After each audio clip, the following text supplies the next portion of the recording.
오늘 말씀 제목은 예수라 하는 그 사람이 예수라 하는 그 사람이라는 제목으로 말씀을 증거하겠습니다. 여러분, 현대사회는 참 빠르게 변화하고 복잡한 그런 양상을 띠고 있습니다. 그래서 우리는 거기에 날마다 이렇게 적응하고 살아가느라고 정신없이 분주한 삶을 살고 있는데요.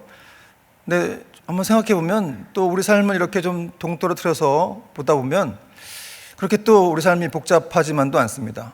어떻게 보면 굉장히 단순하기까지 합니다.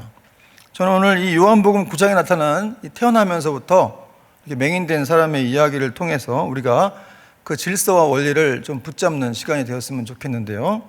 먼저 오늘 1절은 이렇게 시작을 하고 있습니다. 1절입니다. 예수께서 길을 가실 때에 날 때부터 이 맹인된 사람을 보신지라. 예수께서 길을 가실 때라고 말씀이 시작하고 있는데요. 이렇게 주님은 항상 언제나 우연인 것 같은 상황들을 이렇게 연출하셨습니다. 그리고 어떠한 기회를 포착하시고 또 특별한 일을 만드셨는데 이제 날 때부터 맹인된 사람을 본 것입니다. 근데 이 사람은 태어날 때부터 이렇게 맹인된 사람이었어요.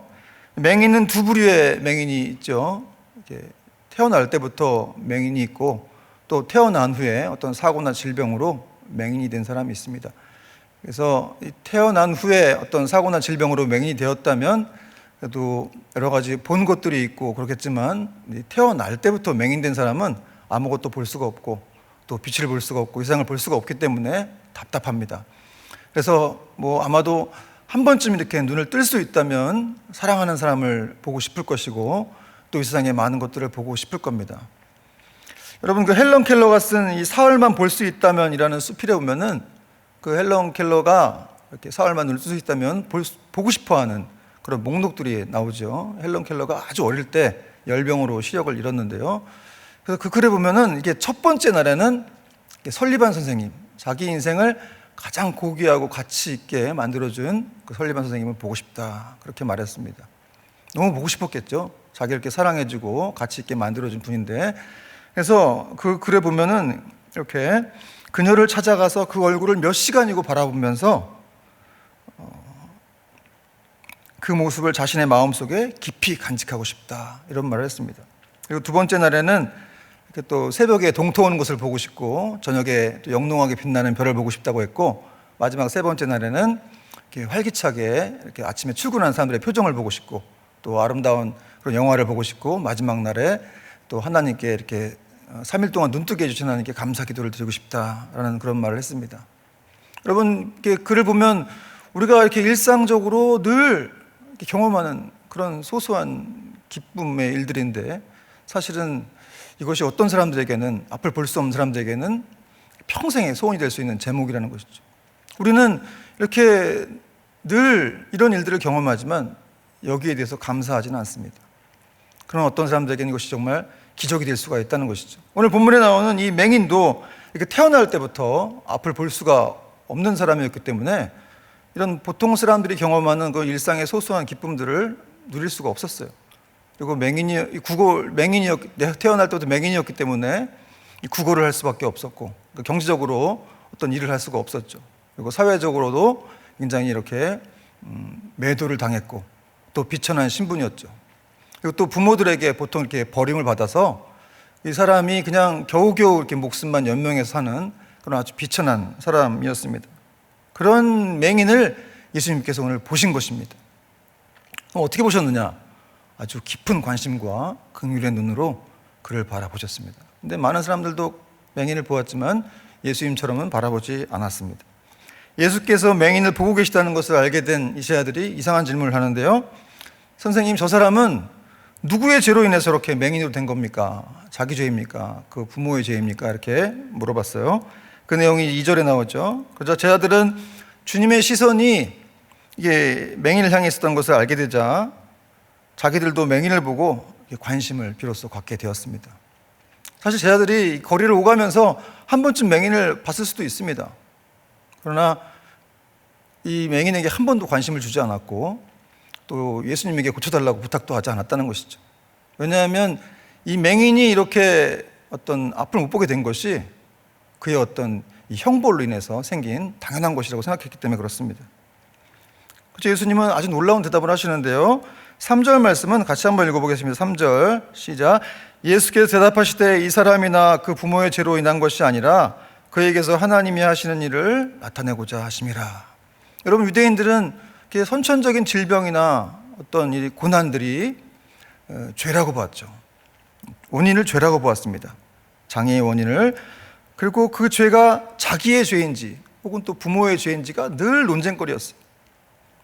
여러분, 이렇게 유대인들이 이런 생각을 갖게 된 것도 사실은 이 구약 사상에도 좀 나와 있기 때문에 그렇습니다. 이 출애굽기 34장 7절 같은 말씀 보면은 인자를 천대까지 베풀며 악과 과실과 죄를 용서하리라. 그러나 벌을 면제하지는 아니하고 아버지의 악행을 자손 3, 4대까지 보응하리라.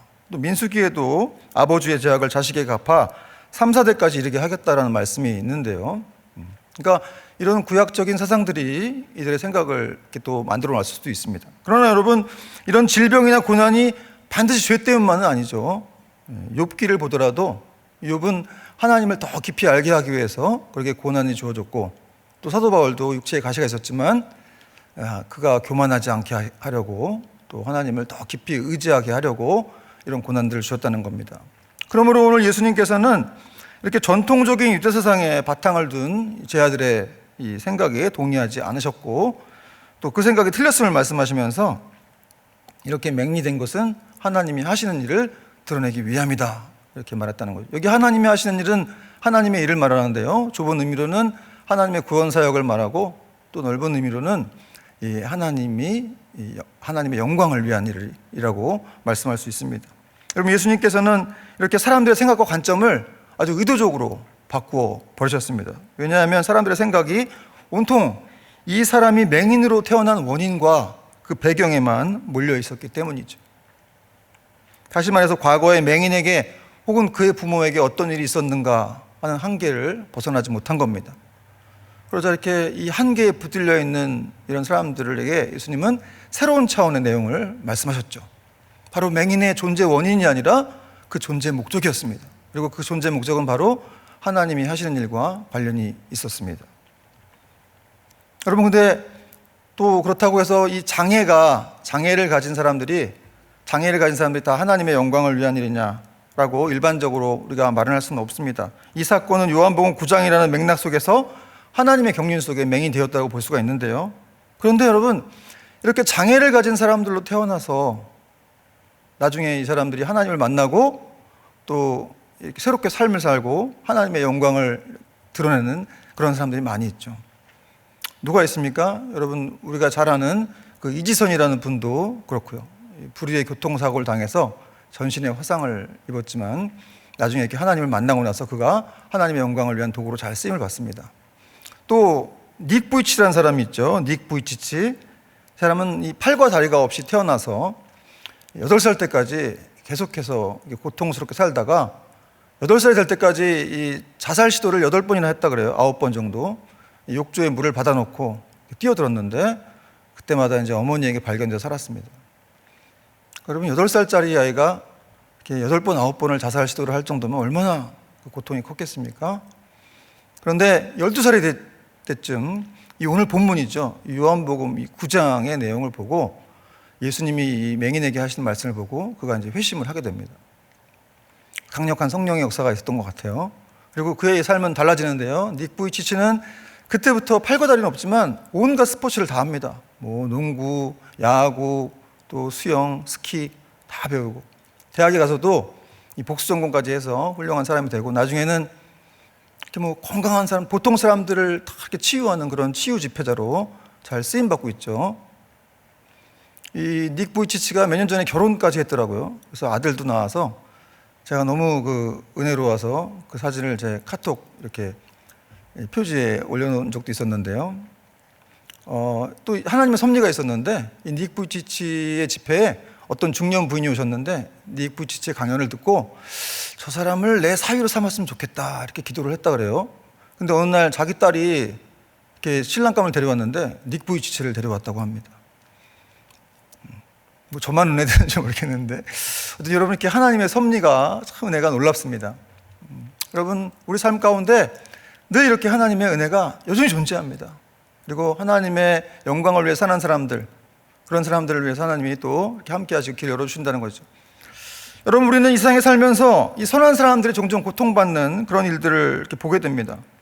그럼 그 사람에게 고통이 있는 것이 그 사람 잘못이냐, 그 죄 때문이냐, 이렇게 생각을 할 때가 많이 있다는 것이죠. 그러나 그것이 아닙니다. 어쩌면 이런 잘못된 편견들은 2000년 전에 유대 사회뿐 아니라 오늘날 전 세계의 공통적인 통념일지도 모른다는 생각이 듭니다. 그래서 여러분, 특별히 우리나라 같은 동양권에서는 이렇게 이 불교나 유교 사회, 유교 사상에 물들어 있는 그런 나라들은 굉장히 좀 모든 것들에 대해서 이렇게 윤회설이라든지 아니면 또 인과응보적으로 해석을 하는 경우가 많이 있죠. 그래서 이 조상들이 잘못했기 때문에 자녀가 이렇게 벌을 받는다, 이렇게 생각을 하고, 내가 전생에 무슨 죄를 졌길래 이렇게 어려운 일을 당하냐, 이렇게 생각을 한다는 것이죠. 그러므로 여러분, 우리는 어떤 사람의 불행한 일이나 이 질병을 볼 때 그 사람의 잘못이나 죄 때문이라고 생각하면 안 되고, 그 질병의 원인에 대한 질문이 아니라 그 질병을 통해서, 그 사람을 통해서 하나님이 어떤 일을 행하실까 하는 그런 사고와 또 그 사람을 통한 또 하나님의 섭리들을 우리가 볼 줄 알아야 한다는 것이죠. 그리고 이제 예수님은 이 맹인을 왜 고치시려고 하시는지 그 이유를 말씀하시고 또 이 땅에 오신 이유에 대해서 말씀하시는데요. 그 내용이 4절과 5절에 나와 있습니다. 4절, 때가 아직 낮음에 나를 보내신 이의 일을 우리가 하여 하리니 밤이 오리니 그때는 아무도 일할 수 없느니라. 내가 세상에 있는 동안에는 세상의 빛이로라. 여기 낮은 예수님께서 이렇게 살아계시고 또 활동하시는 은혜로운 시간들을 말하죠. 그리고 밤은 주님께서 이제 돌아가셔서 십자가에 죽으시고 돌아가신 시간을 말하는데, 이렇게 주님께서 하늘나라에 가시기 전까지 이렇게 살아계셔서 활동할 수 있는 시간들이 낮이라고 할 수 있는 겁니다. 그때까지 이렇게 일해야 된다는 것을 예수님 지금 말씀하고 계시는데요. 여러분, 여기 낮, 우리의 기간도, 우리의 낮도 있는 것이죠. 우리의 기간이 얼마 남아있지 않을지 모르기 때문에 사실 우리도 어떤 면에서 정말 이렇게 하나님 앞에 늘 깨어 있어야 되고 호랑방탕한 생활을 하지 말아야 한다는 것입니다. 그리고 우리에게도 언젠가는 밤이 올 것입니다. 그 밤이 오면 주님께서 우리를 부르실 것이고 우리가 수고한 대로 우리에게 또 이렇게 보답을 해 줄 것입니다. 또 주님께서는 이 땅에 오신 이유를 말씀하시는데 5절입니다. 내가 세상에 있는 동안에는 세상의 빛이로라. 여러분, 주님께서 이 땅에 오신 이유, 세상의 어둠을 밝히고 이 구원하시기 위해서 오셨다는 것을 말씀하고 있습니다. 그래서 눈먼 세상의 대표라고 할 수 있는 그 맹인을 이렇게 고치시려고 주님께서 하셨던 겁니다. 그러면 여러분, 우리 주님은 세상의 빛이죠. 생명의 빛입니다. 이 생명의 빛 외에 우리가 어디로 가서 고개를 돌릴 수가 있겠어요? 다른 것을 쳐다볼 수가 있겠습니까? 여러분, 절대로 우리 생명의 빛 대신, 세상의 빛 대신 주님 외에 다른 데로 우리가 시선을 돌려서는 안 됩니다. 여러분, 우리가 날마다 이렇게 아무 노력 없이 공짜로 우리가 햇빛을 받고 있듯이 날마다 이렇게 하나님의 은혜와 사랑을 우리가 받고 있는 겁니다. 그럼 세상의 빛이라고 말씀하신 주님께서 이 맹인의 눈을 뜨게 하는 그런 작업을 착수하시는데 그 방법이 매우 독특하고 아주 의미심장했습니다. 6절, 7절에 그 말씀이 나와 있는데 6절, 이 말씀을 하시고 땅에 침을 뱉어 진흙을 이겨 그의 눈에 바르시고 이르실 때 실로암 못에 가서 씻으라 하시니 실로암 번역하면 보냄을 받았다라는 뜻이라. 이에 가서 씻고 밝은 눈으로 왔더라. 그럼 요한복음에서 예수님께서 병자를 치료하실 때 이게 말씀에 어떤 수단을 사용하신 것은 처음 있는 일이었죠. 먼저 이렇게 주님께서 침을 땅에 뱉어가지고 진흙을 이겨서 그의 눈에, 이 거린의 눈에 발라주셨어요. 비록 거린이 아주 비천한 사람이고 구걸하는 사람이었지만 주님께서는 그를 차별하지 않고 아주 부드러운 손으로 그를 이렇게 잘 어루만져 주셨고 눈에다가 이렇게 진흙을 발라주셨습니다. 당시 침이 어떤 그 의학적인 효과가 있다고도 얘기를 하는데, 우리가 어릴 때도 이렇게 상처 부위에 침을 바르면 낫기도 하는 그런 일들이 있긴 했었죠. 근데 여러분, 정말 진흙과 침이 효과가 있었을까요? 정말 진흙과 침이 그런 효과가 있기 때문에 나은 겁니까?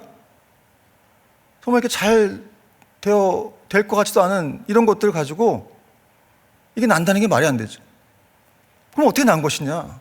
이 보잘것없는 것들을 주님의 그리스도의 권능으로 이것이 그 역사를 바꾸게 됐다는 사실입니다. 여러분, 그러므로 우리가 아무리 보잘것없는 것들이라 할지라도 우리 주님께 붙들리게 되면 놀라운 역사를 일으키게 된 것을 우리가 믿으시기 바랍니다. 또 이렇게 하실 것 같으면 우리가 어떤 일을 주님께서 못 하시겠습니까? 여러분, 우리는 늘 이렇게 한계에 갇혀 있을 때가 많은데 정말 주님이 이런 분이라는 것을 안다면은 우리가 그분에 대해서 더 놀라운 기대를 가져야 될 줄로 믿습니다. 또 예수님께서 이렇게 진흙을 사용하신 것은 또 어떤 독특한 영적인 의미를 또 부여하고 있는데요. 우리 다임 목사님께서도 말씀하신 적이 있지만 하나님께서 창세기 2장 7절에 사람을 지을 때 흙으로 이렇게 지었죠. 빚었습니다. 오늘 예수님께서 이렇게 이 맹인에게 그 눈을 뜨게 하시려고 진흙을 발랐던 것은 바로 영적인 재창조의 의미가 있다고 볼 수가 있습니다. 이렇게 항상 그리스도의 복음은 이렇게 거듭나게 해서 재창조를 시키는 겁니다. 그건 바로 그리스도만이 할 수 있는 일이고 그분의 일이었기 때문에 그렇죠. 중요한 것은 이게 뭐 사물을 어떤 수단을 쓰든 안 쓰든 낫게 하는 분은 바로 예수님밖에 없다는 사실입니다. 날 때부터 맹인되었던 사람이 보게 되었다는 이 놀라운 사건은 마을에 큰 화제가 되었습니다. 그래서 그가 마을로 돌아가자 이 눈이 떠진 것을 본 사람들이 크게 놀랐는데요. 그리고 그들 사이에서 막 논쟁이 일어났어요. 8절 9절입니다. 8절 이웃 사람들과 전에 그가 거린인 것을 보았던 사람들이 이르되 이는 앉아서 구걸하던 자가 아니냐. 9절 어떤 사람은 그 사람이라 하며 어떤 사람은 아니라 그와 비슷하다 하거늘 자기 말은 내가 그러하니. 여러분, 맹인이 눈을 뜨고 갔더니 정말 마을 사람들이 난리가 났습니다. 도대체 이게 앉아서 그때 구걸하던 그 사람이 아니냐? 그거 맞냐 안 맞냐? 막 이렇게 논쟁이 일어났다는 거예요. 헷갈렸습니다. 여러분, 이렇게 참으로 변화된 신앙은 주변에 충격을 주는 겁니다. 놀라움을 주죠. 당황스러움을 줍니다. 여러분, 우리가 진짜 변화되면 사람들이 놀랍니다. 당황스러워요. 아니, 얘가 왜 이렇게 된 거지? 여러분, 제가 아주 오래전 일이지만 20대 초반쯤에 이렇게 회심을 하고 처음 예수 믿고 나서 친구들 앞에 나타났더니 친구들이 너무 놀래더라고요. 그래서 제가 술자리가 막 따라가서 예수 믿으라고 그러고 회개하라 천국에 가까웠다 그러고 노래 시키면 찬송가 부르고 그랬습니다. 그랬더니 분위기가 쫙 가라앉으면서 제 친구가 그랬어요. 널 보니까 진짜 하나님이 살아계신 것 같다. 불신자 친구였지만 그런 충격적인 발언을 하더라고요. 여러분, 근데 이상한 것은 이렇게 이 마을 사람들은 이 맹인이 누군지 헷갈려 했는데 그러나 맹인은 점점 더 자기에 대한 이해가 더 깊어졌다 갔다는 것이죠. 그래서 9절 말씀해 보니까 내가 바로 그다, 내가 바로 그니라 이런 말을 했어요. 너희들이 찾던 그 사람, 여기서 구걸하던 사람이 바로 나다. 내가 바로 그 사람이요. 이렇게 말했다는 거예요. 여러분, 자기에 대한 이해가 점점 깊어진 맹인이 이제 자기에게 벌어진 일에 대해서 차근차근 설명을 합니다. 그들이 이렇게 말했습니다. 10절과 11절 같이 읽겠습니다. 10절 그들이 묻되 그러면 내 눈이 어떻게 떠졌느냐? 대답하되 예수라 하는 그 사람이 진흙을 이겨 내 눈에 바르고 나더러 실로암에 가서 씻으라 하기에 가서 씻었더니 보게 되었노라. 여러분, 맹인은 예수라 하는 그 사람이 가서 내 눈에 진흙을 바르고 실로암 가서 씻으라 했더니 정말 나았다 이렇게 말했습니다. 여러분, 이것이 맹인이 예수님에 대해서 알고 있는 전부였습니다. 그리고 그의 첫 번째 증거이기도 했습니다. 여러분, 우리는 어떤 일이든지 간에 이렇게 하나님의 권능과 은혜를 체험했다면 기회가 있을 때마다 그 체험했던 마음들을 전할 수 있어야 합니다. 그것은 우리에게 은혜를 베푸신 주님과 우리의 믿음의 가족들에게 우리가 지고 있는 빚이기도 하죠. 여러분, 우리는 복음의 빚진 자죠. 여러분, 하나님의 특별한 사랑이 우리 안에서 길을 잃고 더 이상 뻗어나가지 못할 때 그 사랑은 우리에게 아무런 효과도 없는 겁니다. 여러분에게 하나님의 특별한 사랑이 임했습니다. 그 사랑이 여러분 안에서 지금 길을 잃고 있는 것은 아닌지 한번 돌아봤으면 좋겠습니다. 여러분, 맹인은 예수님을 결코 본 적이 없었습니다. 그가 시력을 얻었을 때 그를 고쳐주신 주님은 이미 그 자리를 떠나고 안 계셨기 때문에 그렇죠. 모든 것이 맹인에게는 새롭고 놀라웠는데 그러나 그 어떤 것도 정말 그 예수 그리스도를 한번 만나보는 것만큼 그에게 큰 기쁨은 없었습니다. 오늘 말씀의 결론을 맺겠는데요. 여러분, 유대인들은 이 모든 고난과 불행을 죄의 결과로 보았습니다. 그래서 뭐 착하게 살면 복을 받고 죄 지으면 잘못하면 재앙을 받는다 이렇게 말을 했습니다. 그것이 사회적인 통념이었죠. 그 사회적인 통념 때문에 이런 병든 자들과 이 가난한 자들이 다 이렇게 무시당하고 방치를 당했죠. 그러나 예수님은 아무도 관심 갖지 않던 이 맹인을 긍휼히 여기셨고 그를 보시고 이렇게 찾아오셔서 그의 눈을 뜨게 해주셨습니다. 여러분, 맹인은 바로 우리 자신이죠. 우리가 바로 맹인입니다. 우리도 눈 뜨지 못하고 있지 않았습니까? 그럼에도 불구하고 아무도 관심 갖지 않고 주목하지 않았던 우리에게 주님께서 이렇게 찾아오셔서 우리의 눈을 뜨게 해주셨다는 사실입니다. 그것만큼 기쁜 일은 없다는 것이죠. 이 맹인에게 가장 기쁜 일은 눈 뜨는 일이었어요. 그것만큼 기쁜 일은 없다는 것입니다. 여러분, 우리는 가장 기쁜 사람들 중에 한 사람들입니다. 그러므로 우리가 주목해야 할 것은 이 무관심하고 깨어진 세상을 향한 예수님의 사랑이죠. 그리고 맹인을 치유하신 이 하나님의 사랑과 은혜와 섭리가 여전히 우리 가운데 있음을 우리가 믿어야 됩니다. 그리고 이 은혜와 사랑을 경험한 우리는 날마다 새로운 실로암이 되어서 깨어진 세상으로 보내져야 한다는 사실입니다. 여러분, 지금 이 코로나19로 인해서 얼마나 세상이 깨어지고 각박해져 있습니까? 정말 지금보다 더 사랑이 필요할 때는 없다고 생각됩니다. 경제적으로도 힘들고 지쳐있고 이럴 때 정말 필요한 것은 무엇일까요? 여러분, 하나님께서 우리에게 왜 복음을 주셨습니까? 그리스도의 십자가 사랑을 왜 주셨습니까? 그 특별한 사랑을 왜 주셨습니까? 보냄받는데 쓰임받으라고. 여러분, 우리가 사는 이유는 이렇게 보냄받기 위해 사는 겁니다. 여러분, 요셉이 그 어린 나이에 팔려서 또 보디발의 집에 가고 열심히 할수록 감옥에 가고 그래서 인생이 막 꼬였죠. 정말 힘들었습니다.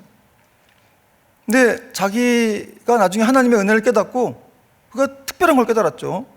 그리고 이런 고백을 합니다. 창세기 45장 5절 말씀에 당신들이 나를 이곳에 팔았다고 해서 근심하지 마소서, 한탄하지 마소서. 하나님이 생명을 구원하시려고 나를 당신들보다 먼저 보내셨나이다. 이렇게 믿음이 들어가면 이렇게 해석이 되는 겁니다. 그래서 요셉이 자기 인생이 정말 최악인 줄 알았어요. 정말 잘못된 인생. 이렇게 잘못해도 이렇게 잘못될 수는 없다. 그런 인생인 줄 알았지만 나중에 보니까 하나님의 계획이었고 그 계획 속에 자기는 이렇게 보냄받은 자로 먼저 사명자로 이 땅에, 애굽 땅에 와 있던 사람이었다는 것이죠. 나중에 하나님께서 요셉을 통해서 그 애굽 사람의 집과 또 그의 형제들, 그의 아버지, 또 모든 애굽 사람, 또 모든 열방에까지 이르기까지 그들의 생명을 다 요셉을 통해 건지시지 않습니까? 이로써 땅의 모든 족속이 복을 얻을 것이라는 이 아브라함의 언약도 부분적으로 성취가 또 되었습니다. 여러분, 요셉은 오실 메시아의 모형인데, 여러분, 사랑하는 여러분, 지금도 하나님은 예수 그리스도를 통해서 그리고 그의 백성인 우리를 통해서 이 세상에 생명의 복을 주시는 분임을 믿으시기 바랍니다. 이 한 치 앞도 안 보이는 이 코로나 시대에 정말 무엇이 필요할까요? 경제력입니까? 어떤 권력입니까? 지금 이 시대에 정말 필요한 것은 바로 우리 하나님의 사랑입니다. 그리고 바로 우리가 대안이죠. 그리스도인, 그 사랑을 지니고 있는, 그리스도의 마음을 지니고 있는 바로 우리가 대안입니다. 오늘 이 말씀이 우리의 식어진 가슴에 다시 한번 불을 지피고 보내어지는 자로서 요셉과 같이 형통한 삶을 누리는 저와 여러분이 되기를 주님의 이름으로 축원합니다. 우리 다 같이 자리에서 일어나서 찬양하겠습니다. 예수 나의 좋은 치료자 찬양하겠습니다.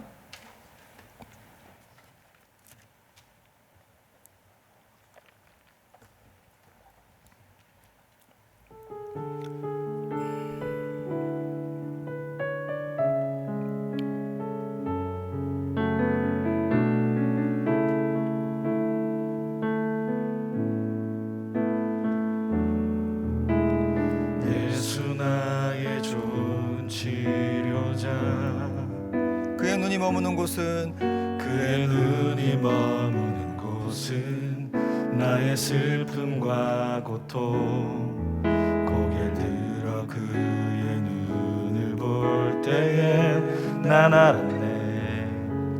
예수 나의 좋은 치료자.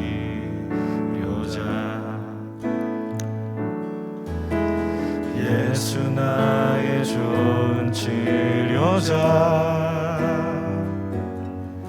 그의 손길이 닿는 곳은 나의 상처와 아픔 영원히 흐를 것 같았던 눈물 다 멎었네. 예수 나의 치료자. 나 노래하리라. 나 노래하리라. 천한 나를 돌아보신 그 세 주를 찬양해. 하늘 닿는 곳까지 내 손 들리라. 예수 나의 치료자. 나 노래하리라. 나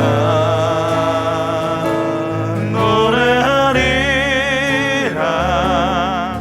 천한 나를 돌아보신 그 세 주를 찬양해. 하늘 닿는 곳까지 내 손 들리라. 예수 나의 치료자. 이 시간 같이 한번 기도하겠습니다. 하나님의 특별한 사랑이 우리에게 보여졌습니다. 그 사랑이 우리 안에서 뻗어가지 못하도록 길을 잃지 않도록 우리가 노력해야 됩니다. 여러분, 하나님께서 오늘날에도 예수 그리스도를 통해서 또 그의 백성인 우리를 통해서 온 세상에 생명의 복을 전파하십니다. 그러므로 우리가 대안이고 바로 그리스도가 대안입니다. 여러분, 우리에게 힘을 달라고 기도합시다. 은혜 달라고 기도합시다. 이 시간 주여 모르고 기도합니다. 주여. 하나님 감사합니다. 하나님 아버지, 오늘도 수요일 예배를 통해서 우리가 주님 앞에 어떻게 더 서가야 하는지 알게 되었습니다.